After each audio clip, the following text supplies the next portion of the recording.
Hello मेरे प्यारे बच्चों, स्वागत है आप सभी का लिसनिंग के ऑनलाइन प्लेटफॉर्म पर। मैं आपका अपना प्यारा प्रखर सर। बच्चे, एक बहुत बड़ी खुशखबरी निकल के आ रही है और एफसीआई की तरफ से। एफसीआई को तो आप जानते ही होंगे, शायद आपने नाम पहले कभी सुना हो। एफसीआई का नाम पूरा क्या नाम है? एफसीआई का फुल फॉर्म जो होता है वो होता है बच्चे मेरे फूड कॉर्पोरेशन ऑफ इंडिया। मतलब फूड कॉर्पोरेशन ऑफ इंडिया की तरफ से, खाद्य विभाग की तरफ से एक बहुत बड़ी नोटिफिकेशन जारी की गई है बच्चों के लिए। एक बहुत बड़ी मात्रा में वैकेंसी जारी की गई है बच्चों के लिए। और कितनी वैकेंसी हैं, क्या एलिजिबिलिटी है, क्या एज है, क्या सिलेबस है, कैसा हमारा एग्जाम का पैटर्न रहेगा, आज इन सब चीज़ों के बारे में हम बात करने वाले हैं। तो आइए एक एक चीज़ को हम धीरे धीरे करके आपको समझाते हैं, कैसे आपको फॉर्म अप्लाई करना है, कब करना है, और आपकी एज क्या होनी चाहिए, आपकी एलिजिबिलिटी क्या होनी चाहिए। आइए आपको समझाते हैं कुछ चीज़ें। तो यहाँ पर क्या लिखा हुआ है? Food corporation of India FCI की तरफ से एक न्यू वैकेंसी जारी हुई है आपके लिए। और कितनी वैकेंसी है? सबसे बड़ी बात क्या है? सबसे बड़ी बात है जो है वैकेंसी की जो नंबर्स हैं वो कितने हैं? बहुत ज़्यादा हैं, बहुत ज़्यादा मात्रा में वैकेंसी आपके पास हैं। और कितनी है? 33566। इसका मतलब क्या हुआ? 33,566। इसका मतलब क्या हुआ? 33,566। इतनी वैकेंसी शायद ही कभी एफसीआई की तरफ से निकाली गई हो। 33,566 वैकेंसी के लिए आवेदन मांग लिए गए हैं। आपका नोटिफिकेशन जारी हो चुका है। बहुत ही जल्द आपको देखने को हर चीज मिल जाएगी। ठीक है, आइए हम आपको एक एक चीज करके आगे दिखाते हैं कि क्या होने वाला है, कैसे होने वाला है। तो सबसे पहले हम आपको नोटिफिकेशन के बारे में कुछ चीजें बता देते हैं। और नोटिफिकेशन के बारे में अगर आप ध्यान से देखो तो जो ऑर्गेनाइजेशन है वो कौन सा है? आपका फूड कॉर्पोरेशन ऑफ इंडिया, जिसको आप शॉर्ट में एफसीआई भी कह सकते हैं। ठीक है ना। जो पोस्ट हैं, जो पोस्ट हैं वो कैटेगरी कौन कौन सी होती है? इसके अंदर कैटेगरी 1 आती है, कैटेगरी 2 आती है, कैटेगरी 3 आती है, कैटेगरी 4 आती है। लेकिन जो वैकेंसी आउट की गई हैं, जो वैकेंसी निकाली गई हैं, वो इन चारों कैटेगरी में से सिर्फ 2 कैटेगरी के लिए, सिर्फ कैटेगरी 2 एंड 3, मतलब सिर्फ बी एंड सी आप कह सकते हो, सिर्फ दूसरी और तीसरी, बस इन्हीं दोनों कैटेगरी के लिए बस वैकेंसी निकाली गई है। ए और डी के लिए कोई वैकेंसी यहां पर नहीं दी गई है। तो सिर्फ बी और सी जो आपकी वैकेंसीज हैं उनमें सिर्फ वैकेंसीज दी गई हैं। कितनी? 33,566। कैटेगरी जो आपकी बी एंड सी है या कैटेगरी 2 और 3 है, उसके अंदर ही सिर्फ आपको 33,566 वैकेंसी देखने को मिलेंगी। इसका मतलब ए और डी में कोई वैकेंसी नहीं है। सिर्फ बी और सी में जो वैकेंसी है उनकी कुल संख्या 33,566 बताई गई है। ठीक है, आइए आगे देखते हैं कैसी जॉब रहती है। ये आपकी गवर्नमेंट जॉब रहती है, आपको पता है। और ये आपकी जो है गवर्नमेंट जॉब, ये सेंट्रल गवर्नमेंट की जॉब होती है ना। ये आपकी सेंट्रल गवर्नमेंट की जॉब होती है। एफसीआई जो होता है food corporation of India, central government की जॉब है। इसका अप्लीकेशन कैसे आएगा? अप्लीकेशन आपको ऑनलाइन देना होगा, ऑनलाइन आपको आवेदन करना होगा, जैसे कि आजकल आप लोग सभी फॉर्म को भरते हैं नॉर्मली, उसी तरह से आप एफसीआई के फॉर्म को भी भरेंगे। अगर रजिस्ट्रेशन डेट की बात करें, रजिस्ट्रेशन अगर डेट की बात करें तो लिखा हुआ है टू बी नोटिफाइड, मतलब अभी रजिस्ट्रेशन डेट नहीं जारी की गई है, सिर्फ नोटिफिकेशन जारी हुआ है।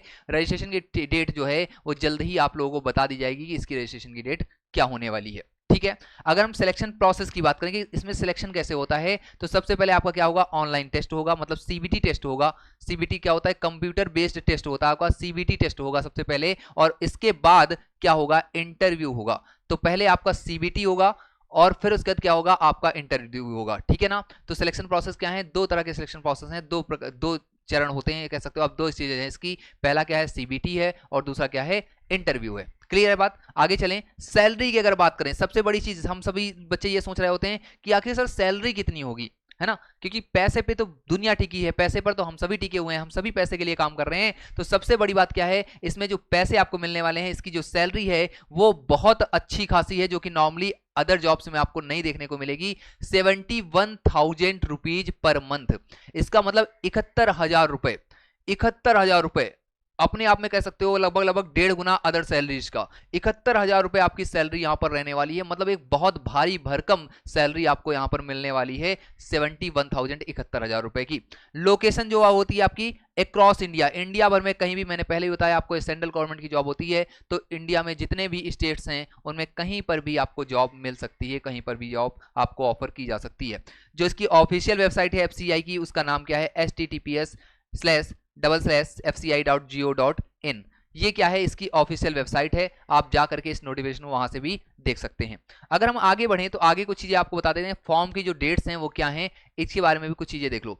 जो एफसीआई का नोटिफिकेशन रिलीज डेट है वो दिसंबर 2024 दिखा रहा है। एफसीआई की जो नोटिफिकेशन रिलीज हुआ है वो दिसंबर 2024 में दिखा रहा है, लेकिन आ चुका है ये नवंबर में ही, है ना। जो नोटिफिकेशन है वो नवंबर में ही आ गया है, जबकि यहाँ पर दिसंबर दिखाया गया है। दिसंबर तक हो सकता है इन्होंने फुल नोटिफिकेशन जारी कर दिया जाए, दिसंबर में हो सकता है आपका फुल नोटिफिकेशन जारी हो जाए, अभी ये शॉर्ट नोटिफिकेशन जारी हुआ है, ठीक है ना। एफसीआई अप्लाई ऑनलाइन डेट जो आपकी है, मैंने पहले ही बताया, वो टू बी नोटिफाइड है, मतलब जल्द ही आप लोगों को इन्फॉर्म किया जाएगा कि कब से फॉर्म ऑनलाइन होगा। लास्ट डेट जो है अप्लाई करने की वो भी आपको जल्द ही बताई जाएगी, जब स्टार्टिंग डेट बताई जाएगी तो लास्ट डेट भी बता दी जाएगी। Last date of submission application fees ये भी आपको तभी बताई जाएगी। Availability of FCI admit card, जो एडमिट कार्ड है वो तो आपको पता ही है, बाद में आएंगे, है ना। तो एफसीआई एग्जाम डेट ये इंपॉर्टेंट है थोड़ा सा, जो एफसीआई का एग्जाम है, ये एफसीआई का एग्जाम कब कराने की बात कर रहे हैं, ये कह रहे हैं जनवरी 2025 में हम एफसीआई का एग्जाम कराएंगे। हालांकि हो सकता है ये थोड़ा बहुत टेंटेटिव हो, थोड़ा बहुत आगे बढ़ जाए, क्योंकि दिसंबर में अगर आप ऑनलाइन करवाएंगे तो जनवरी में एग्जाम कराना पॉसिबल शायद ना हो पाए, या हो भी सकता है कि लास्ट जनवरी तक भाई करा भी लें एग्जाम, क्योंकि सेंट्रल गवर्नमेंट है, करवा सकते हैं ये अपना, ठीक है ना। तो हो सकता है ये डेट थोड़ी बहुत आगे हो जाए, लेकिन फिलहाल अभी इन्होंने जो दे रखा है वो जनवरी 2025 में इन्होंने कहा है कि हम पेपर करवा लेंगे, ऐसी बात ये कर रहे हैं। आगे हम बढ़ते हैं अगर अपने नेक्स्ट स्लाइड पे, तो यहाँ पर कुछ पोस्ट दे रखी हैं, शायद थोड़ा बहुत आपको नॉर्मल दिख रहा हो। जो पोस्ट दे रखी हैं वो आप देख सकते हो, मैनेजर जनरल है, जो जनरल मैनेजर होता है आपका उसकी पोस्ट है। मैनेजर डिपो का है जो होता है उसका पोस्ट, उसकी पोस्ट है। मैनेजर जो मूवमेंट होता है उसकी पोस्ट है आपके पास। मैनेजर अकाउंटेंट की पोस्ट है। मैनेजर टेक्नीशियन की पोस्ट है। मैनेजर सिविल इंजीनियर की पोस्ट है यहाँ पर। मैनेजर इलेक्ट्रिक मैकेनिक इंजीनियर की पोस्ट है। और मैनेजर जो आपका है वो हिंदी की पोस्ट है यहाँ पर। और साथ में एजुकेशन क्वालिफिकेशन दे रखी है। जो आपका मैनेजर जनरल है उसमें क्या है, एजुकेशन जो है उसकी क्या है, the candidate must be a graduate degree और equivalent from 60% mark of civic CWACS, है ना। मतलब क्या कह रहा है, कुल मिला के बात यह है कि आपके पास क्या होनी चाहिए, ग्रेजुएशन की कोई डिग्री होनी चाहिए और एटलीस्ट 60% मार्क्स के साथ, मतलब 60% मार्क आपको यहाँ पर कंपलसरी बोला गया है, 60% मार्क्स आपको चाहिए होंगे ग्रेजुएशन डिग्री में, ठीक है ना। अगर हम मैनेजर डिपो की बात करें तो वहां पर भी यही कह रहा है, क्या ग्रेजुएट डिग्री होनी चाहिए आपके पास और 60% मार्क्स के साथ होनी चाहिए। अगर हम नेक्स्ट वाले की बात करें, मैनेजर मूवमेंट की बात करें, तो यहाँ पर भी ग्रेजुएशन डिग्री मानी गई है और 60% मांगा गया है। अगर हम बात करें मैनेजर अकाउंट की, तो यहाँ पर associate member of the institute of कैरेक्टेड अकाउंटेंट्स ऑफ इंडिया और the institute of cost accountants of India और the institute of company secretaries of India और BCom from a recognised university, मतलब बीकॉम भी मांगा जा रहा है यहाँ पर। अगर किसी बच्चे का बीकॉम भी है तब भी वो इस पोस्ट को भर सकता है, अदरवाइज इनमें से किसी एक में भी आपका होना अनिवार्य है। Post graduate full time MBA, मतलब यहाँ पर जो पोस्ट ग्रेजुएट है वो क्या मांगा गया है, MBA मांगा गया है, डिग्री या डिप्लोमा आपसे कहा गया है, ठीक है ना। अगर मैनेजर टेक्नीशियन की बात करें तो यहाँ पर BSc इन एग्रीकल्चर बोला गया है। BSc कैसी चाहिए, एग्रीकल्चर में चाहिए, या फिर बीटेक की डिग्री चाहिए, BE की डिग्री चाहिए, फूड साइंस और रिकॉग्नाइज्ड बोर्ड से, किसी भी रिकॉग्नाइज्ड बोर्ड से आपको क्या फूड साइंस की क्या होनी चाहिए, आपके पास बीटेक की डिग्री होना चाहिए, ठीक है, ऐसा कह रहा है। अगर हम मैनेजर सिविल इंजीनियर की बात करें तो यहाँ पर डिग्री इन सिविल इंजीनियर मांग रहा है, किसी भी यूनिवर्सिटी से कह रहा है, होना चाहिए, कोई दिक्कत नहीं है। Major electric and mechanical degree in electric engineering मांग रखा है, मैकेनिकल इंजीनियरिंग मांग रखा है, इनमें से किसी भी एक में होना चाहिए। अगर हम मैनेजर हिंदी की बात करता हूं तो यहाँ पर मास्टर डिग्री मांगी गई है, यहाँ पर ग्रेजुएशन डिग्री नहीं मांगी गई, यहाँ क्या मांगा गया है, मास्टर डिग्री आपसे मांगी गई है, और किसी भी यूनिवर्सिटी कह रहा है हिंदी में होनी चाहिए। 5 साल का एक्सपीरियंस, क्या लिखा हुआ है आगे नीचे, इसमें एक्सपीरियंस भी मांगा गया है, 5 years experience of terminological work in Hindi and a translation of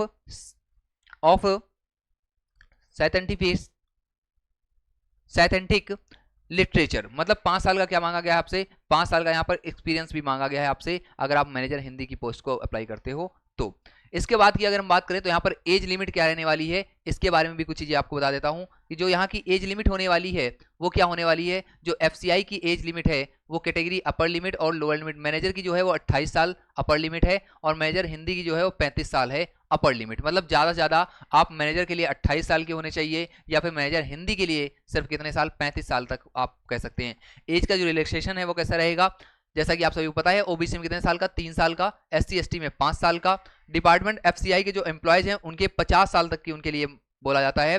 PWD के जो कैंडिडेट हैं, फिजिकल जो वाले हैं, जो पीडब्ल्यूडी कैंडिडेट हैं उनके लिए कितना 10%, पीडब्ल्यूडी जो ओबीसी है उनके लिए 13%, जो आपका पीडब्ल्यूडी SC ST है उनके लिए 15, 10 साल इनके लिए, 15 साल इनके लिए और 15 साल इनके लिए ये एज रिलैक्सेशन होता है, ठीक है ना बात। आगे बढ़ते हैं हम जरा इस पर और चीजें आपको बता दें। एग्जाम का पैटर्न, ये भी एक इंपॉर्टेंट चीज आपके लिए कि एग्जाम कैसे होगा, कौन सी चीज कितने नंबर की आएगी, कितने घंटे का एग्जाम होगा, और इसमें माइनस मार्किंग होगी भाई या नहीं होगी। अगर इन सब चीजों के बारे में हम बात करें तो यहां पर आपको दिख रहा है क्या लिखा हुआ है, in phase 1 the test will be objective type multiple choice question. मतलब आपका जो टेस्ट होगा कैसा होगा, एमसीक्यू टाइप होगा। एमसीक्यू टाइप होगा मतलब मल्टीपल चॉइस क्वेश्चन जो आपको बताया जाता है कंपटीशन में जैसे होते हैं एग्जाम्स आपके, वैसे ही होने वाला है। H questions will carry N equal 1 mark, मतलब प्रत्येक क्वेश्चन जो है आपका कितने मार्क का है, 1 मार्क का है। मतलब एक सही उत्तर के लिए आपको कितने अंक मिलने वाले हैं, 1 अंक मिलने वाला है।